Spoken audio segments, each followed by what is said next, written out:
السلام علیکم، میں ہوں سمیع ابراہیم اور آپ دیکھ رہے ہیں ہمارا یوٹیوب چینل۔ آج اتوار ہے اور 16 مئی سن 2021۔ آپ کو اپنی اس گفتگو میں اپڈیٹ دیتے ہیں کہ کیا صورتحال ہے مسجد اقصیٰ کے حوالے سے، کیا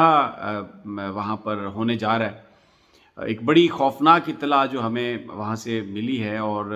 جس پر وہاں کا میڈیا بھی بات کر رہا ہے، وہ یہ ہے کہ اسرائیل بنیادی طور پر یہ جو سارا جھگڑا ہے وہ مسجد اقصیٰ کو بالکل اسرائیل نے یہ پلان بنایا ہے کہ اس کو توبہ نعوذ باللہ اس کو شہید کر دیا جائے، اس کو گرا دیا جائے، بالکل اسی طرح جس طرح بھارت میں بابری مسجد کو نریندر مودی نے گروایا تھا اور اس وقت وہ گجرات کے وزیر اعلیٰ تھے۔ تو وہ سارا جو ایک سین ہوا تھا وہاں پر بابری مسجد کو گرانے کا، اب اسرائیل جو ہے وہ اسی طرح کوشش کر رہا ہے کہ مسجد اقصیٰ کو گرا کے وہاں پر جو تھرڈ ٹیمپل ہے اس کو قائم کر دیا جائے، اور اس کے لیے بیسیکلی جو طریقہ اختیار کیا جا رہا ہے اس کی ایک جھلک پہلے ہمیں ملی ہے، لیکن کیونکہ اب حماس کے پاس اس وقت جو تازہ ترین صورتحال ہے وہ یہ ہے کہ ایک بڑا سٹرونگ ان کے پاس میزائل ہے جو 400 کلومیٹر دور تک جا سکتا ہے، ہٹ کر سکتا ہے، اور یہ بھی سب نے، پوری دنیا نے دیکھ لیا کہ جو ڈوم سسٹم ہے، ڈیفنس ڈوم سسٹم اسرائیل کا، وہ ناکام ہوا ہے، کیونکہ کم از کم 20% راکٹ حماس کے ایسے جو انہوں نے مارے، انہوں نے وہ اس جو ڈیفنس سسٹم تھا اس میں انہوں نے پینیٹریٹ کیا، اس کو توڑتے ہوئے وہ اسرائیل میں گرے آ کے مختلف جگہوں پر، جس سے پورے اسرائیل میں اس وقت خوف کا عالم ہے، کانپ رہا ہے پورا اسرائیل۔ یہودی جو ہیں وہ کانپ رہے ہیں، اس لیے کہ پہلی دفعہ انہیں یہ احساس ہوا ہے کہ ان کا جو ڈیفنس سسٹم ہے وہ ان کو مکمل طور پر پروٹیکشن نہیں کر سکتا، اور ان کا میڈیا بھی اب امریکہ کو مخاطب کر کے یہ بار بار کہہ رہا ہے کہ اگر امریکنز جو ہیں اگر ان کے ساتھ ایسا ہو تو وہ کیا سوچیں، یعنی وہ امریکہ سے امداد مانگ رہے ہیں۔ لیکن پلان جو انہوں نے کیا، جو میں آپ کو بتانے جا رہا ہوں، وہ یہ ہے کہ حماس اگر یہ اٹیک کرے گا تو اسرائیلی یہ کریں گے کہ وہ خود سے ایک کوئی ایکسپلوسیو کے ذریعے، جو توبہ نعوذ باللہ اللہ نہ کرے، مسجد اقصیٰ کو شہید کریں گے، اور یہ کہیں گے کہ یہ حماس کا میزائل لگا یہاں پہ آ کے، یعنی اس کا جو ملبہ ہے وہ حماس پہ ڈالیں گے۔ یہ بالکل اسی طرح ہے جس طرح غزہ میں وہ جو ایک بڑا ٹاور جس میں الجزیرہ کا آفس تھا، جس میں اے پی جو امریکہ کی نیوز ایجنسی ہے اس کا آفس تھا، اور وہاں پر آ کر جو وہ بلڈنگ جو اسرائیلیوں نے خود گرائی، لیکن اس میں الزام یہی وہ لگانے کی کوشش کر رہے تھے، پلان یہی تھا کہ یہ جی فلسطینیوں نے اس کو، حماس نے اس کو گرایا، لیکن کیونکہ وہ اس حملے سے پہلے جو اس کا مالک تھا وہ آ گیا اور اس نے چینل پر آ کر یہ کہا کہ مجھے یہ کہا جا رہا ہے کہ اس کو نکالو یہاں سے، ان کے دفتروں کو، اگر یہاں سے تم نہیں نکالو گے تو ہم اس کو تباہ کر دیں گے اور یہ ملبہ بھی ہم دوسرے طرف ڈال دیں گے۔ تو اس لیے وہ جو اسرائیل کی سازش تھی وہ جو ایکسپوز ہوئی، لیکن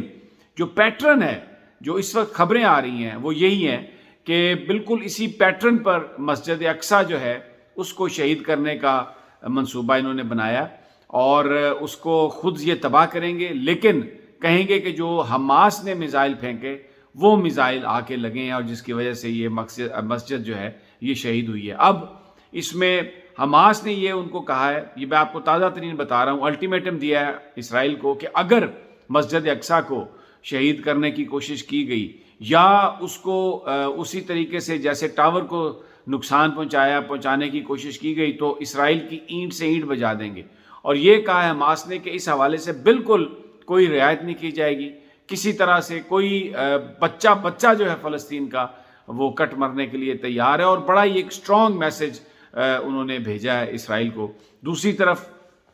ایک بات جو کھل کر آ گئی ہے کہ رشیا اور چائنا وہ بالکل اس وقت مدد کو آ گئے ہیں، خاص طور پر رشیا نے ایران کو تازہ ترین جو ہے وہ اسلحہ اور بڑا جدید ترین جو اس قسم کی کارروائیوں میں جو اسلحہ ہوتا ہے وہ فراہم کیا ہے، اور حزب اللہ کے ذریعے وہ اسلحہ جو ہے وہ حماس تک پہنچنے کا بندوبست کیا جا رہا ہے۔ اور بالکل اس حوالے سے یہ میں جو آپ کو خبر دے رہا ہوں یہ کوئی ایک پروپیگنڈے والی بات نہیں ہے۔ روس نے ایران اور روس کے بیچ جو بات ہوئی ہے اس میں روس نے یہ کہا ہے کہ وہ اسرائیل کو وہ نہیں کرنے دے گا جو وہ کرنا چاہتا ہے، اور اسرائیل کسی بھی طریقے سے کوئی سپر پاور نہیں بن سکتی۔ چائنا بھی آ گیا کھل کر، چائنا نے بھی ایران کے ساتھ، کیونکہ ان کا ایگریمنٹ تھا ابھی جو انہوں نے انفراسٹرکچر کا ایگریمنٹ کیا، اور بالکل آگے چل کر چائنا نے ایران کے ساتھ کام کرنا ہے، تو حزب اللہ کے ذریعے جو حماس ہے اس کو وہ ہتھیار، چائنیز ہتھیار بھی وہ ملنا شروع ہو گئے ہیں، جس سے اسرائیل، یہ وجہ ہے بنیادی طور پر میں آپ کو بتاؤں کہ اسرائیل نے فلسطین پر، غزہ میں اپنے گراؤنڈ ٹروپس نہیں بھیجے، کیونکہ پہلے انہوں نے یہ اعلان کیا تھا کہ ہم حملہ کرنے والے ہیں اور ہم اپنے ٹروپس بھیجیں گے، لیکن پھر بعد میں جب انہیں یہ اطلاع ملی کہ وہاں پر تو اسلحہ بھی آ گیا ہے اور وہاں پر بچہ جو ہے وہ شہید ہونے کے لیے تیار ہے، تو انہوں نے یہ کہنا شروع کر دیا کہ ہم نے تو حماس کو ٹرک کیا تھا، ہم نے تو ان کو بیوقوف بنایا تھا، اور اس لیے ہم وہاں پر نہیں گئے۔ لیکن در حقیقت جب ان کے پاس یہ اطلاعات آئیں کہ وہاں پر گوریلا جنگ کے لیے فلسطینی تیار ہیں، ان کے پاس اسلحہ بھی ہے، کیونکہ ابھی جو حماس نے، میں آپ کو یہ بتا دوں، جو یہ بات کہی ہے، انہوں نے کہا ہے کہ ہمارے پاس 10,000 راکٹ ہیں سٹاک پائل، اور اتنے ہی ہماری سپلائی جو ہے وہ چین اس کی کھلی ہوئی ہے، اور جو ہم یہ استعمال کرتے جائیں گے ہمیں مزید ملتے جائیں گے، اور ہم اگر اسرائیل چاہتا ہے تو ہم ان کے ساتھ جنگ کر سکتے ہیں، اور 6 سال تک ہم اسرائیل کے ساتھ لڑ سکتے ہیں۔ یہ حماس نے یہ اسرائیل کو بالکل کھل کر بات بتائی ہے، اور اسرائیل کی سمجھ میں یہ بات آ گئی ہے۔ اس وقت وہاں پر جو صورتحال ہے ایک خوف کا عالم ہے، اسرائیلی یقین کریں پہلی دفعہ ہے کہ کانپ رہے ہیں، ان پر لرزہ طاری ہے، ان کے ہاسپٹلز میں زخمیوں کی تعداد ہے بھری ہوئی ہے، اور وہاں پر جو میزائل، جو ڈیفنس سسٹم ان کا ناکام ہوا ہے، اور جو حماس نے جس مہارت سے میزائل فائر کیے ہیں، اس نے جو فلسطینی ہیں ان کے اندر ایک نئی روح پھونک دی ہے، ایک پورا جذبہ۔ اور دیکھیں OIC نے بھی بات کی ہے، پاکستان نے بھی بات کی ہے، طیب اردوان نے بھی بات کی ہے، سعودی عرب نے بھی بات کی ہے، اور اب اس وقت دیکھیں سب سے بڑی بات جو ہے وہ ملائیشیا نے کی۔ ملائیشیا نے تو آج یہ کہہ دیا کہ ہم اپنی فوجیں اتارنے کے لیے تیار ہیں، وہاں پر بالکل فوجیں بھیجنے کے لیے تیار ہیں۔ روس نے ایک انٹرنیشنل، میں نے پچھلی آپ کو ویلاگ میں بھی کہا کہ وہ ایک انٹرنیشنل فورس وہاں پر بھیجنے کی بات کر رہا ہے۔ امریکہ کے اندر سے میں نے آپ کو پہلے بھی بتا چکا ہوں، مزید جو وہاں پر جو اس وقت جو آوازیں آ رہی ہیں اس میں بالکل کھل کر یہ بات کی جا رہی ہے کہ جو سیلف ڈیفنس ہے وہ اگر اسرائیل کا حق ہے تو پھر کیا جو فلسطینی ہیں ان کو اپنا حق حاصل نہیں ہے کہ وہ اپنی حفاظت کر سکیں؟ اور وہاں پر اس وقت جو صورتحال ہے کہ غزہ میں اگر کوئی زخمی ہو جاتا ہے تو ہاسپٹل تک پہنچانے میں 4-5 گھنٹے اس کو لگ رہے ہیں، اس لیے کہ اسرائیلیوں کے بیریکیڈز ہیں، اسرائیلی جانے نہیں دیتے، اور جو ہے وہ وہاں پر گھروں کی بجلیاں انہوں نے کاٹ دی ہیں، پانی کے پائپس جو ہے فوجیوں نے وہ کاٹ دیے ہیں، ان کو توڑ دیا تاکہ وہاں پر جو مسلمان ہیں ان کی اذیت میں اضافہ ہو۔ تو ایک جو کیٹاسٹرافک سچویشن ہے اور بڑی، اور پھر اس میں آپ اقوام متحدہ کی جو قرارداد ہے جو انہوں نے پاس کی ہے، یعنی جو منافقت پر مبنی، اس سے کیا ورڈنگ ہو سکتی ہے کہ وہ یہ کہہ رہے ہیں کہ جی دونوں سائڈز جنگ بند کریں۔ بھائی مسلمانوں نے، فلسطینیوں نے تو جنگ کی نہیں، یہ تو حملے سارے کے سارے کیے ہیں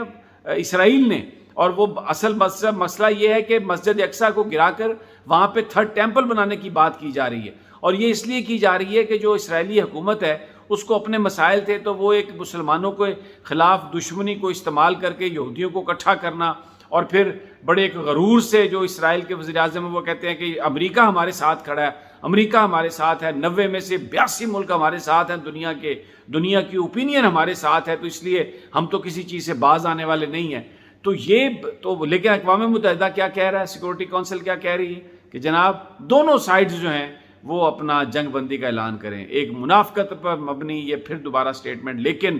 اس وقت حماس نے جو پیغام دیا ہے اسرائیل کو، بڑا سنجیدہ پیغام دیا ہے، بڑا سخت پیغام دیا ہے۔ روس ان کو اسلحہ فراہم کر رہا ہے، چائنا بھی مدد کے لیے آ گیا ہے، اور اب مسلمان ممالک جو ہیں اگر وہ بیانات سے نکل کر آگے نہیں آتے اور اگر وہ کوئی اصلی مسل نہیں دکھاتے تو پھر یہ ان کو مزید ایکسپوز کرے گا، اور اس وقت پوری دنیا کی اب نظریں جو ہیں مسلمانوں کی ٹکی ہوئی ہیں۔ لیکن حماس نے کہہ دیا کہ اگر مسجد اقصیٰ کو گرانے کی کوشش یا نقصان پہنچانے کی کوشش کی گئی اور الزام یہ لگایا گیا کہ یہ حماس کے مزائل سے ہوا ہے، تو بچہ جو فلسطینی ہے وہ اس شہادت پہ چلا جائے گا، کٹ مرے گا، اور اسرائیل کی ہم اینٹ سے اینٹ بجا دیں گے، اور اسرائیل بھول جائے گا کہ اس کی جو اپنا وہ ڈیفنس سمجھتا ہے کہ ناقابل تسخیر ہے، اس ساری کہانی کو اسرائیل بھول جائے گا۔ دوستو اگلی ویڈیو تک اجازت دیجیے، جلد انشاءاللہ ملاقات ہوگی۔ اللہ نگہبان۔